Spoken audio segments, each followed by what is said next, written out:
दोस्तों सोचिए, वो रिश्ता जो 7 फेरे लेने के बाद बना था, जिसे उम्र भर निभाने की कस्में खाई थी, वही रिश्ता आखिरकार खून में क्यों डूब गया।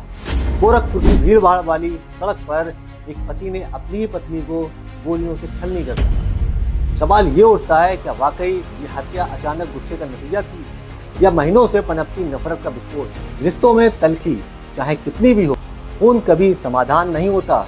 एक पल का गुस्सा पूरी उम्र पछतावा बना देता है। आदाब, नमस्कार, सत श्री अकाल दोस्तों, मैं मोहम्मद राहिल कवर स्टोरी के इस एपिसोड में आपका स्वागत है। शाम का वक्त था।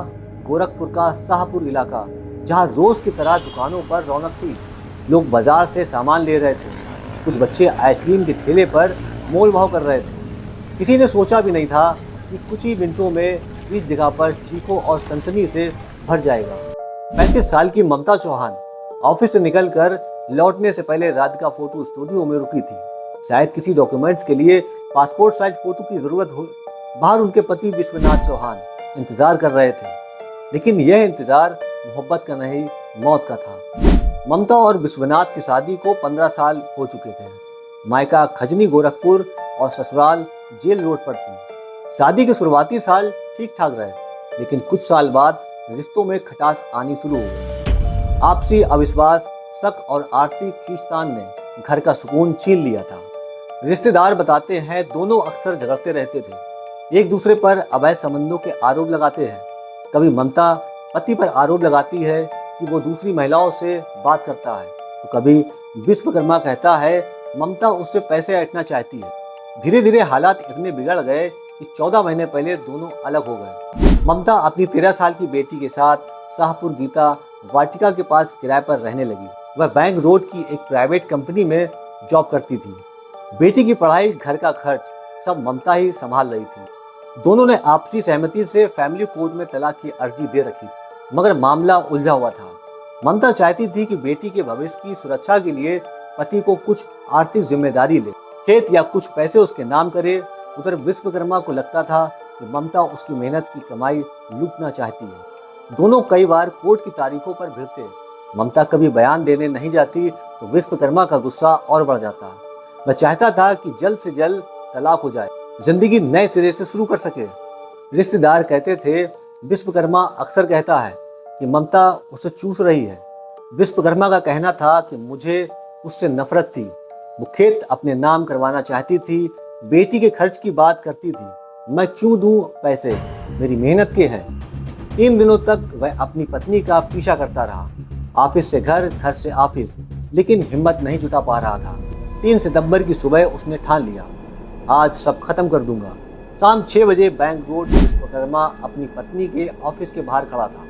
सड़क पर गाड़ियों का शोर, रिक्शों की खटर पटर, मगर उसके कानों में सिर्फ एक ही आवाज़, तलाक, पैसा, खेत, सब कुछ गूंज रहा था। 7 बजे ममता ऑफिस से बाहर निकलती है, स्कूटी स्टार्ट करती है और शाहपुर की ओर निकल पड़ती है। विश्वकर्मा अपनी बाइक से पीछा करने लगता है। रास्ते में ममता राधिका फोटो स्टूडियो में रुकती है। उसके चेहरे पर थकान है, मगर शायद चैन है कि बेटी के लिए कल का प्रोजेक्ट फॉर्म तैयार हो जाएगा। विश्वकर्मा वहां खड़ा हो गया। दिल की धड़कनें तेज होने लगी, माथे पर पसीना आने लगा। बस यही सोचता रहा, ये यहीं ख़त्म कर दूंगा या कल का इंतज़ार करूं। मगर आज उसके इरादे मजबूत हैं। मंच तैयार हो रहा था, कहानी अपने सबसे काले मोड़ पर पहुंचने वाली थी। ममता जैसे ही बाहर आई, विश्वकर्मा उसकी ओर बढ़ने लगा। भीड़ भले सामान्य थी, पर दोनों की आंखों में पुराना हिसाब किताब सुलग रहा था। विश्वकर्मा तेज आवाज में बोला, कितनी बार कहा है मुझे तलाक दे दे, ड्रामा मत कर। ममता झुल्ला कर बोलती है, पहले बेटी का खर्च उठाओ, खेत को मेरे नाम लिखो, फिर साइन करूंगी। लोग छिटक कर देखने लगे।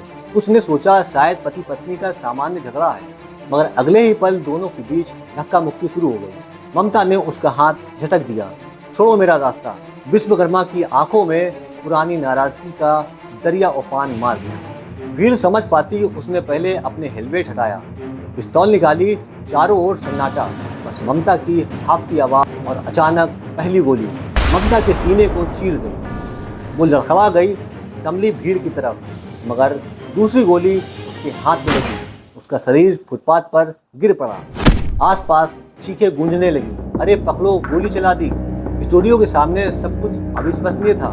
एक महिला जमीन पर खून से लथपथ पड़ी थी। पास में उसका पति सांसें नियंत्रित करता हुआ, मगर भागता नहीं है। विश्वकर्मा वहीं खड़ा रहा। किसी युवक ने पिस्तौल छीनने की कोशिश की तो उसने ठंडी आवाज से कहा, तुम भी फंस जाओगे, दूर रहो। फिर पिस्तौल हेलमेट में रखकर सड़क किनारे बैठ गया। चेहरा भाव शून्य, जैसे कोई भारी बोझ उतर गया हो।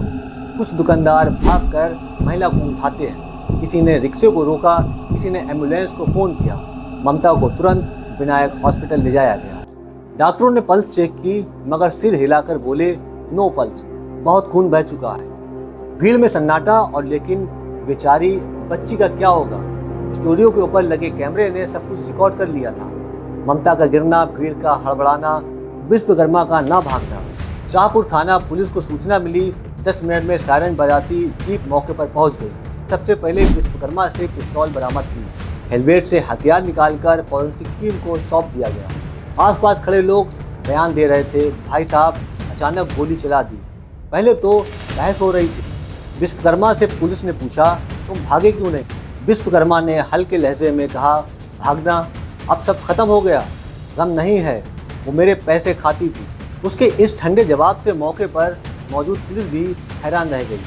किसी ने मोबाइल से वीडियो बनाया जहां आरोपी मुस्कुराया भी नहीं, रोया भी नहीं, बस शांत रहा। विनायक हॉस्पिटल से ममता का शव पोस्टमार्टम के लिए भेजा गया। उसी वक्त पुलिस ने उसके मोबाइल से नंबर निकाला। पंजाब के लुधियाना में रहने वाले भाई संदीप को कॉल किया। फोन की दूसरी ओर संदीप सन्न रह गया। क्या कह रहे हो आप? ममता दीदी को गोली लगी है। करीब 1 घंटे के बाद ममता के गोरखपुर में रहने वाले दूर के रिश्तेदार अस्पताल पहुंचे। उनकी आंखों में आंसू रुक नहीं रहे थे। हमने सोचा भी नहीं था कि बहन इस तरह जाएगी। बेटी का क्या होगा? बेटी का अकेलापन। 13 साल की मासूम जो 2 घंटे पहले स्कूल का होमवर्क सोच रही थी, अब माँ के बिना खड़ी थी। कांपती आवाज में पुलिस से बोली, मम्मी कहती थी कि सब ठीक हो जाएगा, मगर पापा हमेशा लड़ते थे। अब मम्मी नहीं रही। पुलिस ने बच्ची को रिश्तेदारों के हवाले कर दिया। थाने में मौजूद हर इंसान की आंखें नम थी। दोस्तों, मनोचिकित्सकों का कहना है कि ऐसे मामलों में 3 परतें होती हैं। पहला, आर्थिक तनाव, संपत्ति और पैसे पर नियंत्रण की जिद। दूसरा, अविश्वास और ईगो, पति पत्नी में भरोसे का टूटना। तीसरा, अनियंत्रित गुस्सा, लगातार दबे विवाद का अचानक विस्फोट। दोस्तों, यह कहानी सिर्फ गोरखपुर की नहीं, हर उस घर की गूंज है जहां झगड़े सुलगते रहते हैं। अगर समय रहते बातचीत, काउंसलिंग और कानून की मदद ली जाती तो शायद ममता जिंदा होती, बेटी अनाथ ना होती, एक इंसान जो जेल की सलाखों में न सड़ता। रिश्तों में तलखी चाहे कितनी भी हो, खून कभी समाधान नहीं होता। एक पल का गुस्सा पूरी उम्र पछतावा बना देता है। दोस्तों, इस पूरी घटना क्रम को सुनाने का उद्देश्य किसी को परेशान करना या किसी का दिल दुखाना नहीं, बल्कि आपको जागरूक करना, आपको होशियार रखना है। मिलते हैं खबर स्टोरी में किसी नए एपिसोड में। जब तक अपना ख्याल रखें।